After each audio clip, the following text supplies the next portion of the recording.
A cada 63 minutos, a Ford produzia 1,5 milhões de peças para seus bombardeiros. E isso chocou os alemães. Quando essa informação começou a circular entre oficiais do eixo, muitos simplesmente não acreditaram.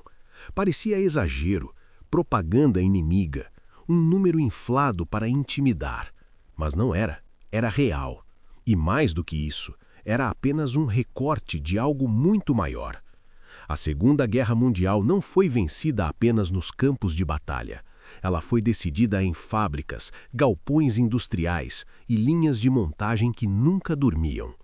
Enquanto os combates aconteciam na Europa e no Pacífico, do outro lado do Atlântico, os Estados Unidos transformaram sua economia em uma máquina de guerra em uma escala nunca vista antes.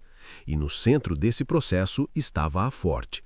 A mesma empresa que havia revolucionado a produção de automóveis civis, agora aplicava sua lógica industrial para algo muito mais brutal: a produção em massa de bombardeiros, motores, componentes e peças em volumes tão absurdos que mudaram completamente o equilíbrio do conflito.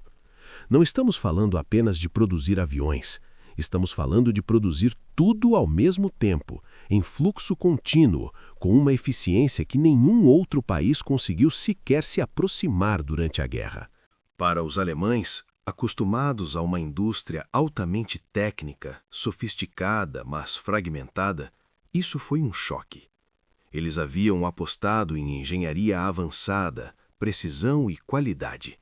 Os americanos apostaram em algo diferente: quantidade, velocidade e padronização absoluta. E foi essa escolha que mudou tudo. A lógica era simples, quase brutal. Se um bombardeiro fosse abatido, outro já estaria pronto. Se um motor falhasse, havia centenas esperando para substituí-lo. Se uma fábrica fosse danificada, dezenas de outras continuariam produzindo sem parar. A guerra aérea, especialmente, se transformou em uma batalha de desgaste industrial. E nesse tipo de guerra, os Estados Unidos eram praticamente imbatíveis. A Ford não apenas adaptou suas fábricas, ela redesenhou completamente o conceito de produção militar. Linhas de montagem que antes produziam carros passaram a produzir partes de aeronaves. Trabalhadores civis foram treinados em massa. Processos foram simplificados ao extremo. Cada etapa era cronometrada, otimizada, repetida milhares de vezes por dia. O resultado era algo que parecia impossível para os padrões europeus da época. Produzir milhões de peças não era um efeito colateral, era o objetivo central. Tudo era pensado para a escala, do parafuso ao motor, do painel ao trem de pouso. Cada componente precisava ser rápido de fabricar, fácil de substituir e compatível com outros sistemas. Isso permitia que a produção nunca parasse, mesmo diante de falhas ou perdas. Enquanto isso, a Alemanha enfrentava limitações severas. Bombardeios aliados atingiam suas fábricas. A escassez de matérias-primas se agravava. A mão de obra diminuía. E, acima de tudo, a indústria alemã não havia sido pensada para a produção em massa nesse nível. Ela era eficiente, mas não era infinita. O choque não foi apenas numérico, foi estratégico. Relatórios alemães começaram a apontar algo preocupante. Não importava quantos aviões aliados fossem derrubados, eles simplesmente continuavam vindo. A Luftwaffe, que no início da guerra dominava os céus europeus, passou a lutar contra uma maré que não diminuía. Cada vitória tática era anulada por uma derrota industrial. E no centro dessa maré estava a capacidade americana de produzir mais rápido do que o inimigo podia destruir. A Ford se tornou um símbolo dessa transformação, não porque fosse a única empresa envolvida, mas porque representava perfeitamente a mentalidade americana de guerra: padronizar, acelerar e escalar até o limite. A guerra deixou de ser apenas uma disputa entre exércitos e se tornou uma disputa entre sistemas produtivos. Para os alemães, isso levantou uma pergunta assustadora: como competir com um país que conseguia transformar sua indústria civil em uma máquina de guerra praticamente ilimitada? Essa pergunta não tinha resposta simples, porque o problema não era apenas tecnológico, era estrutural, era econômico, era organizacional. A Alemanha estava lutando contra o tempo. Os Estados Unidos estavam fabricando o tempo. E é a partir desse contraste que entendemos por que a produção americana, liderada por gigantes como a Ford, não apenas apoiou o esforço de guerra, mas redefiniu o próprio conceito de como uma guerra moderna poderia ser vencida. Porque naquele momento ficou claro que a guerra não seria decidida apenas por quem tinha os melhores aviões, mas por quem conseguia produzir mais deles, mais rápido e sem parar. O que permitiu que a Ford alcançasse números tão absurdos não foi apenas vontade política ou patriotismo. Foi algo muito mais profundo. Uma transformação completa da economia americana em uma economia de guerra total. Quando os Estados Unidos entraram oficialmente no conflito em 1941, o país já possuía algo que nenhuma outra nação tinha naquele momento. Uma base industrial gigantesca, flexível e pronta para ser adaptada. A Ford já era especialista em produção em massa muito antes da guerra. Desde o início do século XX, a empresa havia aperfeiçoado o conceito de linha de montagem, reduzindo tempo, custo e complexidade. Produzir em grande escala não era uma novidade. O que mudou com a guerra foi o objeto da produção. Em vez de carros civis, a empresa passou a fabricar motores, fuselagens, componentes estruturais e sistemas completos para aeronaves militares. Essa adaptação não foi simples, mas foi rápida. Fábricas inteiras foram redesenhadas, máquinas foram substituídas, processos foram reconfigurados para atender a padrões militares rigorosos, sem perder velocidade. O foco não era criar peças perfeitas artesanalmente, mas criar peças padronizadas que funcionassem de forma confiável em qualquer aeronave. A lógica americana era clara: padronização acima de tudo. Cada peça precisava ser intercambiável. Isso significava que um componente produzido em uma fábrica precisava encaixar perfeitamente em uma aeronave montada em outra, sem ajustes manuais. Esse conceito reduzia drasticamente o tempo de montagem, facilitava reparos no campo de batalha e permitia uma produção contínua, sem interrupções. Para alcançar isso, a Ford investiu pesado em engenharia de processos. Cada etapa da produção era cronometrada. Cada movimento era analisado. Qualquer gargalo era eliminado. Se uma tarefa levava segundos a mais do que o necessário, ela era redesenhada. O objetivo não era apenas produzir muito, mas produzir sempre. Outro fator decisivo foi a escala humana envolvida. Milhares de trabalhadores foram contratados e treinados em um curto espaço de tempo. Homens, mulheres, jovens e pessoas sem experiência industrial passaram a operar máquinas complexas após treinamentos intensivos. A guerra acelerou uma transformação social dentro das fábricas americanas. A Ford criou sistemas de treinamento padronizados, permitindo que novos trabalhadores fossem integrados rapidamente. A ideia era simples. Ninguém precisava entender o produto final por completo. Cada pessoa precisava dominar apenas sua função específica. Isso permitia substituir trabalhadores rapidamente e manter a produção mesmo diante de faltas, doenças ou rotatividade. Além disso, a empresa contava com algo fundamental: abundância de recursos. Os Estados Unidos tinham acesso a grandes quantidades de aço, alumínio, combustível e energia. Enquanto a Alemanha enfrentava bloqueios, escassez e bombardeios constantes, a indústria americana operava em território relativamente seguro, longe do alcance direto da guerra. Essa segurança permitia algo essencial: previsibilidade. As fábricas podiam planejar meses à frente. Cadeias de suprimento funcionavam de forma contínua. Componentes chegavam no tempo certo. Peças saíam no ritmo planejado. Isso criava um efeito cascata. Quanto mais previsível a produção, mais ela podia ser acelerada. Outro ponto crucial foi a relação entre o governo americano e a indústria privada. Diferente de uma nacionalização completa, o Estado atuou como coordenador e financiador. Contratos gigantescos garantiam demanda constante, e investimentos públicos permitiam expansão rápida. Em troca, as empresas se comprometiam com metas agressivas de produção. A Ford não trabalhava sozinha, ela fazia parte de uma rede industrial integrada. Outras empresas produziam componentes complementares, ferramentas, matérias-primas e sistemas auxiliares. Tudo funcionava como um organismo único, sincronizado para alimentar a máquina de guerra. Essa coordenação permitia algo impressionante. Enquanto uma fábrica produzia motores, outra produzia asas, outra painéis, outra sistemas elétricos. Tudo chegava no momento exato da montagem final. O desperdício era reduzido ao mínimo. O tempo ocioso praticamente desaparecia. O impacto disso na produção de bombardeiros foi gigantesco. A aviação estratégica exigia não apenas aeronaves, mas manutenção constante.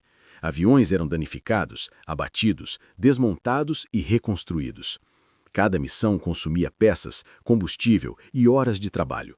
Sem uma produção contínua de componentes, a guerra aérea simplesmente não poderia ser sustentada. E foi exatamente aí que os alemães começaram a perceber que estavam enfrentando algo diferente.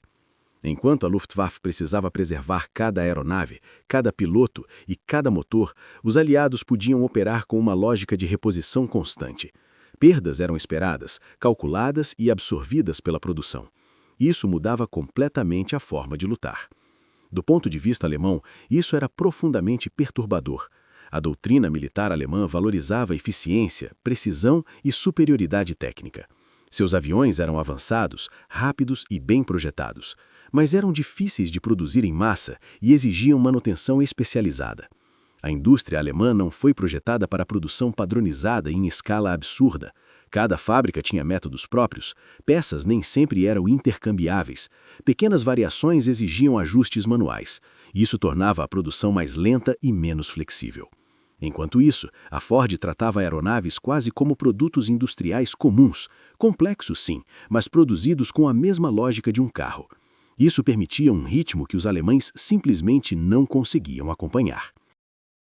Relatórios de inteligência alemães começaram a apontar números que pareciam irreais. Quantidades de peças produzidas por hora, ritmos de montagem impossíveis de replicar sob bombardeio constante. Fábricas americanas que operavam em 3 turnos, dia e noite, sem interrupção. O choque não era apenas industrial, era psicológico. A sensação entre os estrategistas alemães era de estar lutando contra uma fonte inesgotável. Não importava o esforço no campo de batalha. A retaguarda inimiga continuava intacta, produzindo mais rápido do que qualquer ofensiva poderia destruir. A Ford simbolizava exatamente isso. Uma empresa civil transformada em engrenagem central de uma guerra global. Uma fábrica que produzia peças em uma velocidade que redefinia o conceito de capacidade militar. Essa diferença de abordagem revelou algo fundamental sobre a guerra moderna. Não bastava ter bons generais ou armas avançadas. Era preciso sustentar o conflito por tempo indefinido, e isso exigia uma base industrial capaz de operar sem limites aparentes. Foi nesse momento que ficou claro que a guerra havia se transformado em algo maior do que batalhas isoladas. Ela havia se tornado uma disputa entre sistemas econômicos. De um lado, uma economia preparada para produzir em massa sem parar. Do outro, uma economia pressionada, fragmentada e cada vez mais vulnerável. E à medida que essa diferença se aprofundava, o impacto não se limitava às fábricas. Ele começava a se refletir diretamente nos céus da Europa, nas decisões estratégicas alemãs e na forma como a guerra passava a ser conduzida. Porque quando um lado pode substituir perdas quase instantaneamente, toda a lógica do conflito muda. À medida que a produção americana atingia níveis cada vez mais altos, os efeitos começaram a ser sentidos diretamente do outro lado do Atlântico. Não era mais uma questão de estimativas ou suspeitas. Os alemães estavam vendo, na prática, o impacto de enfrentar uma máquina industrial que parecia não ter limites. Nos céus da Europa, isso ficou evidente rapidamente. Missões de bombardeio aliadas passaram a ocorrer com uma frequência que a Luftwaffe não conseguia acompanhar. Aviões abatidos em um dia eram substituídos no seguinte.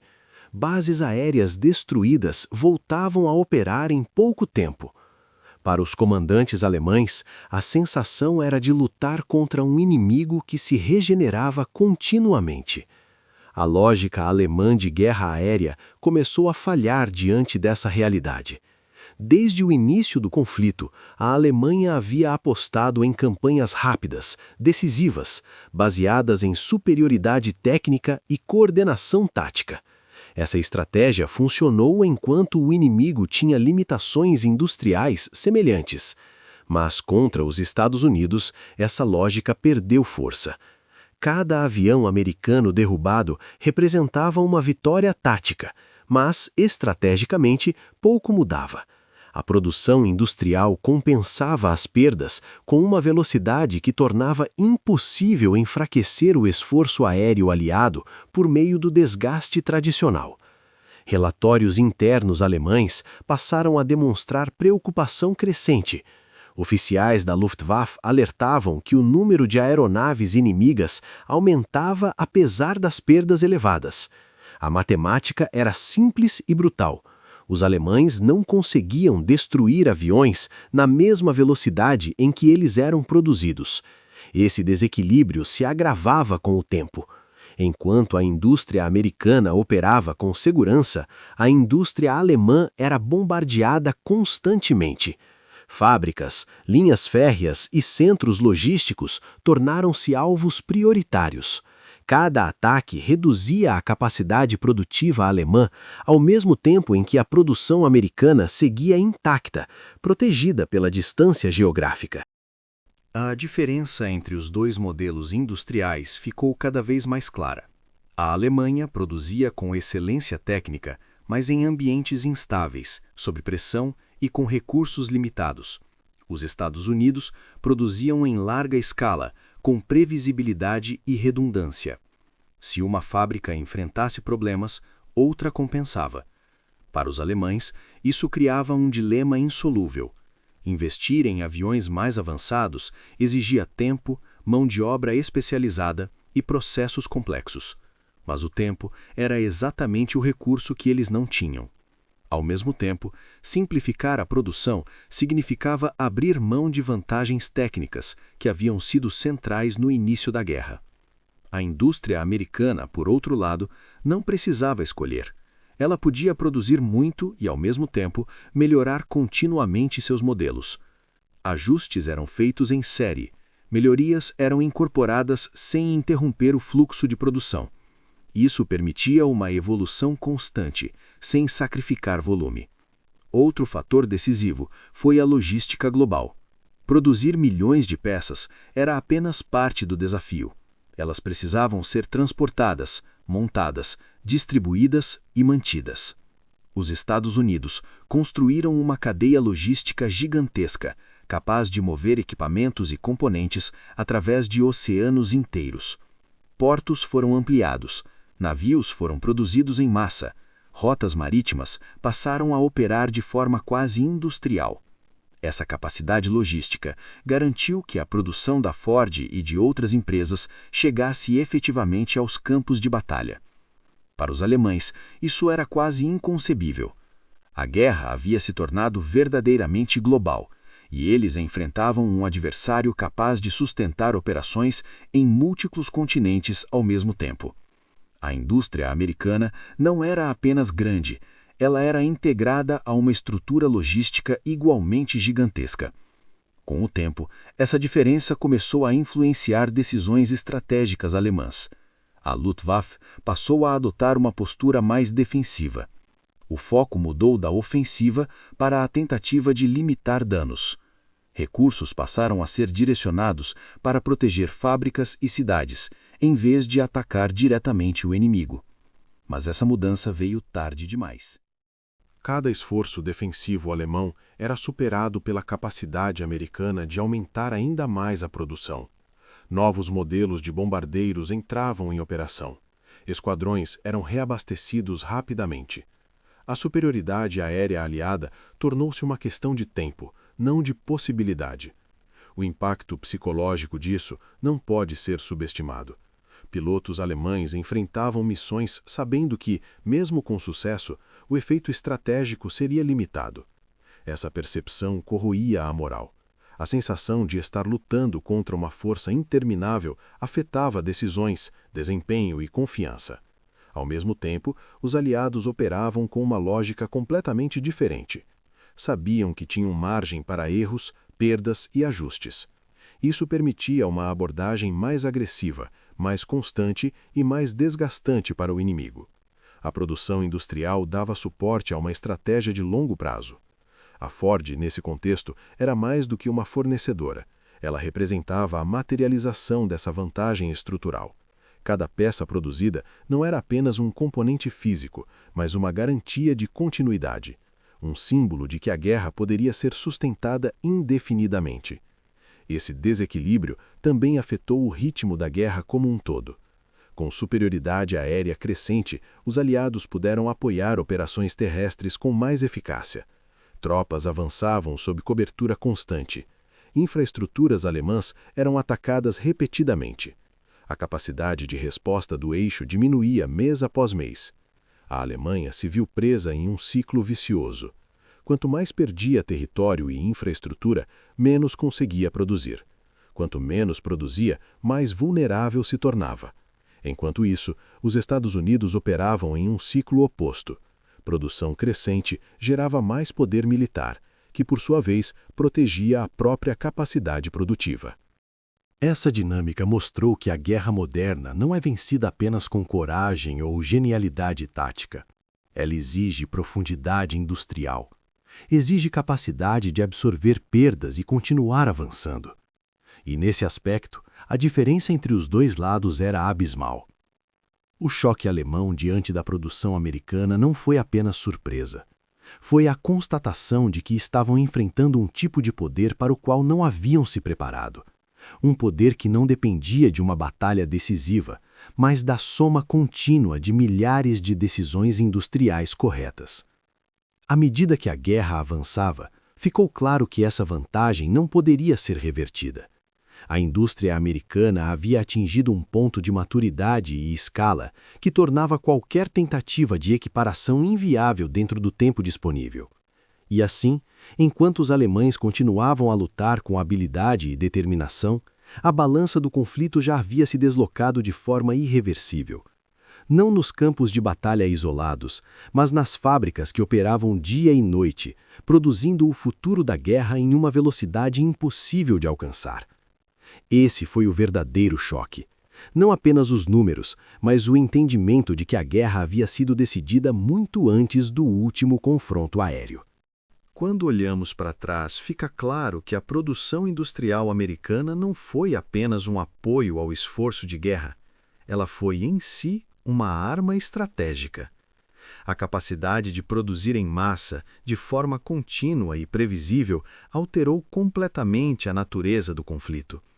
A guerra deixou de ser apenas uma disputa entre exércitos e passou a ser uma disputa entre modelos industriais. A Ford simboliza essa virada histórica, não porque fosse a única empresa envolvida, mas porque representava de forma clara a lógica americana: transformar eficiência industrial em poder militar. O que antes era usado para produzir carros acessíveis, agora servia para sustentar bombardeios constantes, operações aéreas prolongadas e uma presença militar que parecia inesgotável. Essa lógica teve consequências profundas. A Alemanha não perdeu a guerra apenas porque seus aviões eram inferiores ou seus pilotos menos habilidosos. Ela perdeu porque enfrentou um adversário que conseguia substituir perdas em uma velocidade impossível de acompanhar. Cada avião abatido não enfraquecia o inimigo da forma esperada. Ele era apenas um pequeno atraso em um fluxo contínuo de produção. A guerra aérea, em especial, deixou isso evidente. Bombardeiros aliados voltavam dia após dia. Esquadrões eram reabastecidos quase automaticamente. O desgaste, que deveria funcionar como estratégia, se tornou irrelevante diante de uma retaguarda industrial intacta e hiperprodutiva. Para os alemães, essa constatação foi devastadora. O planejamento militar tradicional partia do princípio de que infligir perdas ao inimigo eventualmente reduziria sua capacidade de combate. Mas esse princípio falhava quando o inimigo podia produzir mais rápido do que você podia destruir. A indústria americana operava com redundância. Se uma fábrica falhasse, outra compensava. Se um modelo apresentasse problemas, ajustes eram feitos sem interromper a produção. Essa flexibilidade transformou a guerra em um processo acumulativo, onde cada dia favorecia ainda mais quem já tinha vantagem industrial. O impacto disso foi além do campo militar. Ele redefiniu a relação entre indústria, Estado e guerra. Pela primeira vez em escala total, uma economia civil foi convertida em uma máquina de guerra integrada, sem abandonar completamente sua estrutura privada. O governo coordenava, financiava e direcionava, mas a eficiência vinha da experiência industrial acumulada ao longo de décadas. Esse modelo se mostrou decisivo não apenas durante a guerra, mas no mundo que emergiu depois dela. A vitória aliada consolidou a ideia de que poder econômico e industrial é tão importante quanto o poder militar direto. A capacidade de produzir, transportar e sustentar operações em larga escala passou a ser vista como um elemento central da segurança nacional. Para a Alemanha, a derrota trouxe uma lição amarga. A excelência técnica, por si só, não é suficiente quando não está acompanhada de escala, padronização e logística robusta. A guerra moderna exige não apenas inovação, mas repetição constante. Não apenas qualidade, mas quantidade sustentada ao longo do tempo. O choque causado pela produção da Ford foi, portanto, mais do que surpresa. Foi a percepção de que o jogo havia mudado. A guerra não seria decidida por um momento genial, uma arma revolucionária ou uma batalha isolada. Ela seria decidida pela capacidade de manter pressão contínua até que o inimigo simplesmente não conseguisse mais acompanhar. Essa percepção ajudou a moldar o mundo do pós-guerra. Países passaram a investir pesadamente em indústria, infraestrutura e logística. A experiência da Segunda Guerra Mundial mostrou que a linha entre economia civil e poder militar é muito mais tênue do que se imaginava. O legado desse período ainda é sentido hoje. O modelo de produção em massa, a integração entre empresas e Estado em momentos de crise e a importância da logística global continuam sendo pilares das grandes potências. A guerra acelerou tendências que já existiam e revelou de forma brutal suas consequências. Ao contar essa história, não estamos apenas falando de números impressionantes ou de fábricas gigantescas. Estamos falando de como decisões industriais moldaram o destino de milhões de pessoas e definiram o resultado de um dos maiores conflitos da história. A Ford produzia peças em uma velocidade que parecia absurda para os padrões da época. Mas o verdadeiro impacto dessa produção não estava apenas nas estatísticas.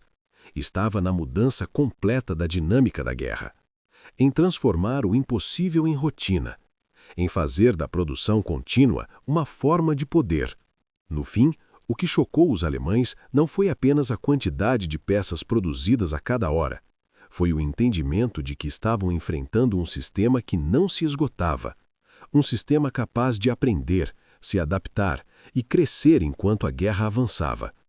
Essa foi a verdadeira vantagem americana. Não apenas vencer batalhas, mas sustentar a guerra até que a vitória se tornasse inevitável. E quando a produção decide o ritmo do conflito, quem produz mais rápido não apenas participa da guerra, define seu resultado. E se você ficou até aqui, escreva "Eu fiquei". Assim vou saber quem gostou do vídeo e vou poder agradecer. Agora, eu peço que deixe o like no vídeo e inscreva-se no canal. Vou deixar uma indicação para vocês continuarem assistindo. Vai aparecer aqui na tela final.